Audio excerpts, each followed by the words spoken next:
తాకట్లో ఉన్న మీ బంగారాన్ని విడిపించి ఆ రోజు ఆన్లైన్ రేటుకి కొంటాం. Sharma gold company. నమస్కారం, మీరు చూస్తుంది సుమన్ టీవీ. నేను మీ కీర్తి. నాతో పాటు ప్రముఖ ఆస్ట్రాలజర్ నానాజీ పట్నాయక్ గారు ఉన్నారు. నమస్తే గురుగారు. శ్రీమాత్రే నమః. గురుగారు, ఈ మధ్య కాలంలో నేను ఒకటి వింటున్నానండి. అంటే చాలా పరమ పవిత్రంగా భావిస్తాం మనం, లలిత రహస్య సహస్రనామాలు అని కూడా అంటూ ఉంటాం కదా. అయితే నేను ఇప్పుడు అబ్బాయిల పాయింట్ ఆఫ్ వ్యూలో మాట్లాడుతున్నాను గురుగారు. మనం ఎలాంటి పనులు శీఘ్రంగా కావాలన్నా లలిత సహస్రనామాల్లో ఒక్కొక్క నామం పట్టుకొని జపం చేసుకున్నా కూడా మనకు ఫలితం ఉంటుంది అని మనం అంతా కూడా చాలా గట్టిగా నమ్ముతూ ఉంటాం. ఈ క్రమంలో ఈ మధ్యకాలంలో చాప కింద నీరులాగా అబ్బాయిలు కనుక లలిత సహస్రనామం పఠిస్తే అమ్మాయిలకి అట్రాక్ట్ అవుతారు. ఇన్ ద సెన్స్, అంటే పెళ్ళిళ్ళు కావాలనుకున్నా, వాళ్ళు కోరుకున్న అమ్మాయితో పెళ్ళిళ్ళు కావాలనుకున్నా, లేకంటే ఎవరినైనా వశపరచుకోవాలనుకున్నా కూడా లలిత సహస్రనామాలు పఠించాలి అన్నది ఒకటి స్ప్రెడ్ అవుతా ఉంది గురుగారు. 2-3 నోళ్ళల్లో విన్నాను నేను. సో దీనికి మీ ద్వారా సమాధానం తెలుసుకోవాలనుకుంటున్నాను. ఫస్ట్ ఆఫ్ ఆల్ ఏంటంటే, లలిత అమ్మవారు ఎవరు అనే విషయం క్లారిటీ తెచ్చుకోవాలి. మనకి శివుడి యొక్క శక్తి అమ్మవారు చెప్పాలంటే.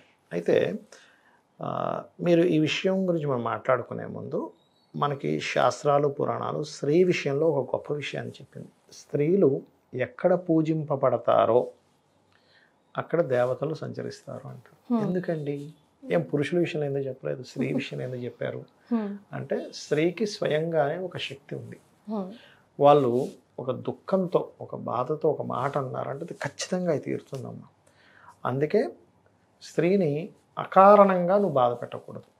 ఏదో వచ్చిన తప్పు జరిగింది, మళ్ళీ ఆ అమ్మాయి ఆ తప్పు చేయడం వల్ల ఇబ్బంది పడొచ్చేమో అనుకున్నప్పుడు తల్లిదండ్రులు ఆడపిల్లని మందలించడం వేరు.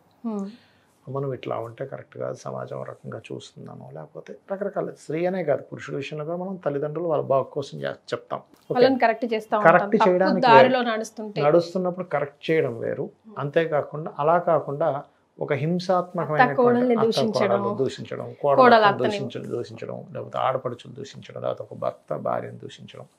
అంటే ఇవాళ రేపు జనరేషన్ చాలా మట్టుకు మారింది, తగ్గాయి చెప్పాలంటే. అలా గనక జరిగినప్పుడు ఆ స్త్రీ గనక దుఃఖంతో ఒక మాట అన్నది, లోపల బాధపడిందంటే ఖచ్చితంగా జరిగి తీరుతుంది. అంటే ఇక్కడ మనం జాతకం చూసినప్పుడు అందులో స్త్రీ దోషం ఉంది అని కూడా మెన్షన్ చేస్తూ ఉంటారు కదా. అత్తగారితో కూడా ఉంటుందా, అసలు ఆడపడుచులతో కూడా ఉంటుందా? అంటే 10th హౌస్ పాడైంది అనుకోండి స్త్రీ జాతకంలో, అత్తగారితో పడదు వాళ్ళకి. ఎందుకు 4th హౌస్ పాడైనా తల్లితో పడదు. అట్లాంటి కేసెస్ నేను చాలా చూసాను, మీకు వినిపిస్తా కూడా చాలా ఉన్నాయి నా దగ్గర. అయితే ఇక్కడ ఏంటంటే, మనం ఈ పాయింట్ని కరెక్ట్గా అర్థం చేసుకుంటే శాస్త్రం ఏం చెప్తుంది అంటే, స్త్రీ వాక్కి అమ్మవారి శక్తి ఉంటుంది.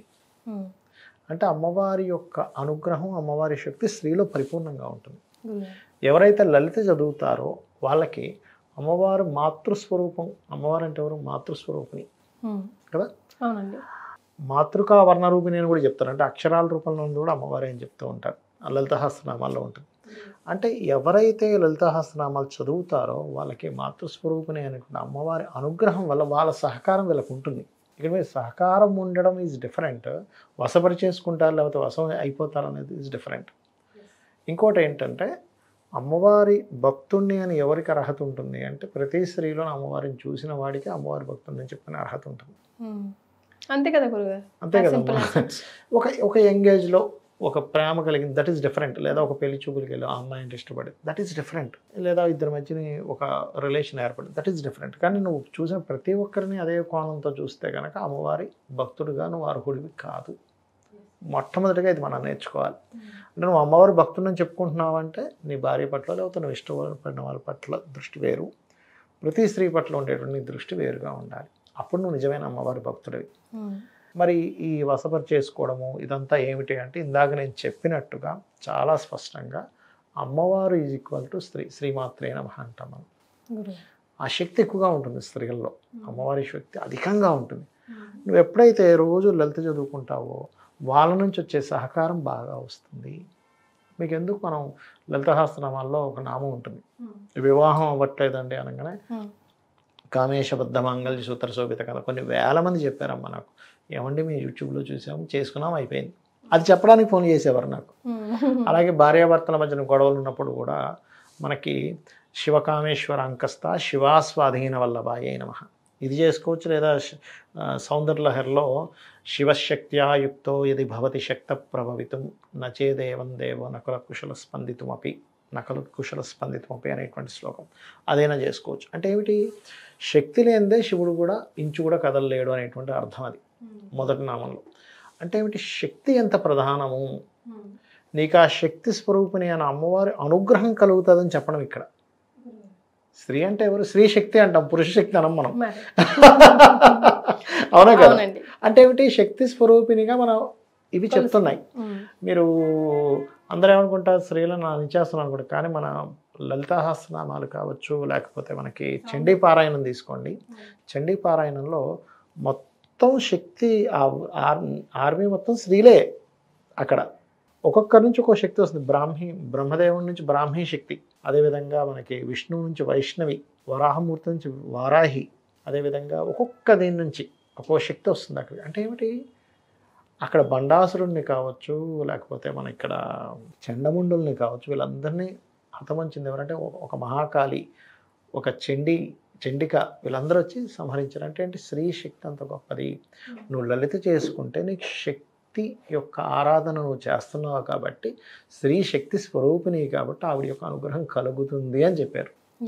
అంతేగాని నువ్వు లలిత చదవగానే వాళ్ళు ఆకర్షితులైపోతారు కాబట్టి వాళ్ళ కోసం నువ్వు చేయనేటువంటిది పూర్తిగా రాంగ్ అనమాట. అది అంటే ఇక్కడ మనం అర్థం చేసుకోవాల్సింది, స్త్రీ శక్తి స్వరూపిణి కాబట్టి నువ్వు ఎంత గౌరవిస్తావు.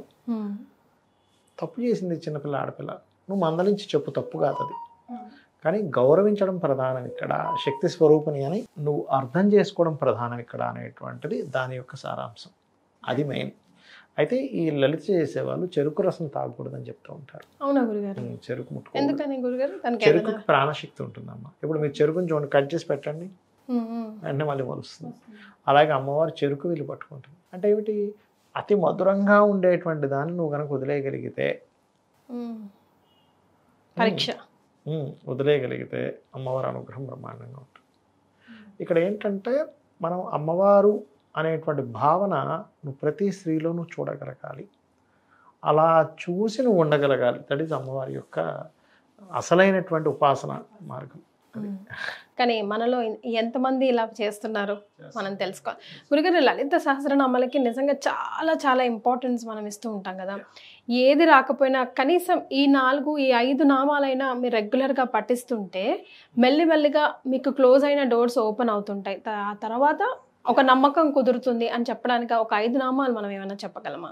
తప్పకుండా అమ్మా. ఇప్పుడు చూడండి, లలితా సహస్రనామాల్లో చెప్పినటువంటి విషయం ఏమిటి అంటే, మీ పూర్వజన్మ పాపాన్ని దగ్ధం చేసేటువంటి శక్తి ఉంది నామాలకి. అంటే పూర్వజన్మ పాపమే మనకు అడ్డుపడుతూ ఉంటుంది. ఏ రూపంలో? రుణము, రోగము, శత్రు రూపంలో. రుణము అమ్మో ఉండకూడదండి అంటాం, రోగం అయ్యి బాబాయ్ అసలు రాకూడదు అంటాం, శత్రువులు వద్దనుకుంటాం. ఈ శత్రువుల కోర్టు కేసులను, పోలీస్ స్టేషన్స్ ఇవి తిరగలేమండి, గొడవలు అయ్యి బాబాయ్ అంటాం. ఈ మూడింటిని పరిపూర్ణంగా మార్చే శక్తి లలిత సహస్రనామాలకు ఉంది.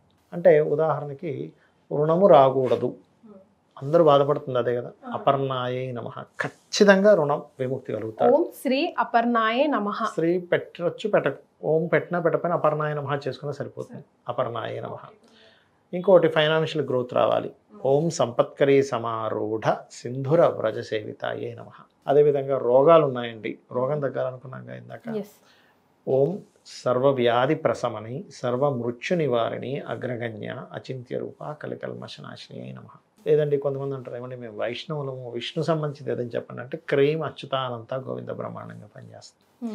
అంతా దేవతామూర్తి అంతా ఒకటే శక్తి, రకరకాల బ్రహ్మ విష్ణు రుద్రులుగా ఉంది. నీకు ఏది ఇష్టమో అది తీసుకోవాలి, తప్పేం లేదు. అంతా జగన్ వెళ్ళేది శక్తికి అన్నట్టుగా మీరేం చేస్తారు, యూనివర్సే. అలాగే ఉద్యోగం రావట్లేదు, ఓం మాణిక్యం ఒకటాకార జానద్వయ విరాజితాయే నమః. లేదా ఓం శ్రీమాత శ్రీ మహారాజ్ని శ్రీమత్ సింహాసనేశ్వరియే నమః. ఫైనాన్షియల్గా ఇబ్బంది ఉందండి, అది 2 రకాలుగా ఉంటుంది. కొంతమందికి వ్యాపార అభివృద్ధి అవ్వట్లేదు, లేకపోతే సహజంగా డబ్బులు రావట్లేదు. సహజంగా మనీ అవ్వాలి, ఓం సంపత్కరీ సమారూఢ సింధుర వ్రజ సేవితాయ నమః. లేదంటే బిజినెస్ ఇంప్రూవ్మెంట్స్ అవ్వాలి, నాకు డిజైర్స్ ఉన్నాయి క్లియర్ అవ్వాలి అని అనుకుంటే, ఓం ఇంద్రగోప పరిక్షిప్త స్మరతూనా భజంగికాయే నమః. అద్భుతంగా పనిచేస్తుంది. రైట్. ఇలా ఒక్కో నామానికి ఒక్కో అర్థం కదా గురు. కాకపోతే 40-45 మినిట్స్ చేయాలమ్మా ఈ మంత్రం. ఓకే. చేస్తే ఖచ్చితంగా వాళ్ళకి ఫలితం ఉంటుంది. చాలామంది చేసే మిస్టేక్ ఏంటంటే 5-10 నిమిషాలు చేస్తారు, లేదా ఒక రోజు చేస్తే 4 రోజులు మానేస్తారు. మీకు దానివల్ల ఉపయోగం ఉండదు. ఎలా అంటే మీరు ఒక ఎక్సర్సైజ్ చేస్తున్నారు, రోజు ఫిట్ అవ్వాలంటే రోజు చేయాలి, ఒక గంట సేపు చేయాలి. నేను రిజల్ట్ ఉంది, ఒక రోజు చేశానండి, లేదా ఒక రోజు డైట్ పాటించానండి, నో యూజ్. మనం ఇంకా నేను చేశాను రాలేదు, ఎందుకు రాదు? మీరు రోజు కంటిన్యూ చేస్తే ఏదైనా మీకు సిద్ధిస్తుంది. యూనివర్సల్ లా అది. అలాగే అమ్మవారి నామాలు మీరు రోజు 40 minutes to 1 hour కనుక మీరు శ్రద్ధాభక్తులతో చేయగలిగితే, ఇంకోటి ఏంటంటే నామం చదివేటప్పుడు ఇక్కడ అమ్మవారు ఉంది, అమ్మవారి నామం చదువుతున్నాను అనే స్పృహతో చేయాలి. పూజ చేస్తున్నాం, అక్కడ దేవతామూర్తి ఉంది, ఒక పుష్పం పెడుతున్నాను, దీపం ఆగ్రాపయామి, ధూపం ఆగ్రాపయామి, దీపం దర్శయామి, లేకపోతే పుష్పం ఆగ్రాపయామి, లేదా పుష్పం సమర్పయామి అని చేస్తూ ఉంటాం. అమ్మవారు అక్కడ ఉందనే భావనతో చేయాలి. ఏదో అక్కడ ఏదో ఒక విగ్రహం ఉంది, లేదా ఒక పటం ఉందని చేశారా, ఏ ఫలితం ఉంది? దాని తగ్గ ఫలితం వస్తుంది అంతే. మరి భావన ఇంపార్టెంట్ కదా గురుగారు ఏ పూజలో. గురుగారు మళ్ళీ అఫ్ కోర్స్ మనం ఎంత చెప్పినా చెప్పకపోయినా లలిత సహస్రనామాలు అనేది ముఖ్యంగా ప్రతి ఒక్కరి జీవితంలో మమేకమైపోయింది. అందరూ చేయొచ్చు కూడా అమ్మ, చాలా మంది. ఇది మళ్ళీ ఒక కాంట్రవర్సీ, చేయకూడదు, ఒకవేళ చేస్తే ముందు ఇది చేసి చేయాలి, లేకపోతే తర్వాత ఇది చేసి చేయాలి, ఇది చేసిన వాళ్ళకి అర్హత ఉంటుంది అని అంటున్నారు. అందరూ చేయొచ్చు, కాకపోతే తప్పులు చదవకుండా చేయాలి, అంతే, అంతకుమించి ఏం లేదు. రైట్, చాలా సంతోషం గురుగారు, ధన్యవాదాలు. శ్రీమాత్రే నమః. శ్రీమాత్రే నమః.